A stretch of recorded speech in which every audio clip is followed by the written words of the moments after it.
ఓం నమ శివాయ. సర్వం శివం. మనం ఈరోజు శివుని యొక్క శరభ అవతారం గురించి తెలుసుకుందాం.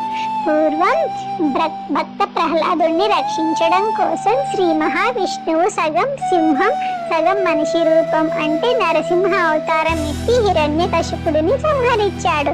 రాక్షస సంహారం అయితే జరిగింది, కానీ నరసింహస్వామి కోపం మాత్రం చల్లారలేదు. ఆయన ఉగ్ర రూపంతో గర్జిస్తూ ఉంటే ముల్లోకాలు వణికిపోయాయి. ఆ ఉగ్రత వల్ల సృష్టి అంతమైపోయేలా కంపించింది. దేవతలు, రాక్షసులు, ఆఖరికి బ్రహ్మదేవుడు, లక్ష్మీదేవి కూడా నరసింహస్వామిని శాంతింపజేయడానికి ప్రయత్నించి విఫలమయ్యారు. అందరూ కలిసి చివరకు కైలాసనాథుని వేడుకున్నారు. సృష్టిని కాపాడడం కోసం శివుడు మొదట తన అంశ అయిన వీరభద్రుని నరసింహస్వామి వద్దకు రాయభారానికి పంపాడు. స్వామి, మీ అవతార లక్ష్యం నెరవేరింది, ఇక శాంతించండి అని వీరభద్రుడు ప్రార్థించాడు. కానీ ఉగ్రమూర్తి అయిన నరసింహస్వామి ఆ మాట వినకుండా వీరభద్రుని పైన యుద్ధానికి దిగాడు. పరిస్థితి చెయ్యి దాటిపోతుందని గ్రహించిన పరమశివుడు తానే స్వయంగా ఒక విచిత్రమైన అత్యంత శక్తివంతమైన రూపం దాల్చాడు. అదే శరభ అవతారం.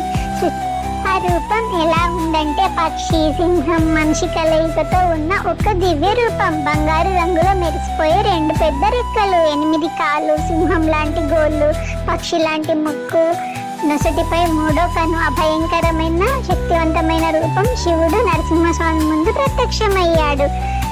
నరసింహస్వామికి శరభేశ్వరునికి మధ్య ఘోరమైన యుద్ధం జరిగింది. శరభుడు తన రెక్కలతో నరసింహస్వామి గాల్లోకి లేపి తన పట్టుతో బంధించాడు. శివుని యొక్క పరమశక్తి ముందు నరసింహస్వామి ఉగ్రరూపం క్రమక్రమంగా తగ్గిపోయింది. శరభేశ్వరుణ్ణి తాకిడికి విష్ణుమూర్తి ఉగ్రత అంటే కోపం హరించుకుపోయింది. ఆ కోపం నుండి గండబేరెండ పక్షి అనే రూపం ఏర్పడింది. తర్వాత అది కూడా శాంతింపచేసింది. తర్వాత శివుని పరాక్రమాన్ని చూసి నరసింహస్వామికి జ్ఞానోదయం కలిగింది. తన కోపం సృష్టికి ముప్పుగా మారిందని ఆయన ఆలోచించాడు. శివుడు తర్వాత తన శరభ రూపాన్ని విడిచిపెట్టి శాంత స్వరూపుడయ్యాడు. అలా హరిహరులిద్దరూ కలిసి సృష్టిని కాపాడారు. ఈ కథ వెనకాలన్న అంతరార్థం ఏంటంటే కోపం లేదా ఉగ్రత అనేది ఎంతటి శక్తినైనా సరే నాశనం చేస్తుంది. సాక్షాత్తు దేవుడైనా సరే కోపంతో ఉంటే లోకానికి నష్టం జరుగుతుంది. ఆ కోపాన్ని అదుపు చేయడానికి అంతకంటే ఎక్కువ శక్తి గల ప్రేమ, విచక్షణ లేదా లయకార శక్తి అవసరం అవుతుంది. శివునికి శరభ అవతారం మనకి ఏం చెప్తుందంటే మన జీవితంలో కూడా కోపం హద్దులు దాటినప్పుడు మనం దానిని తగ్గించుకొని విచక్షణను కోల్పోకుండా చక్కగా శాంతపరచుకోవాలి. సర్వం శివం. ఓం నమ శివాయ.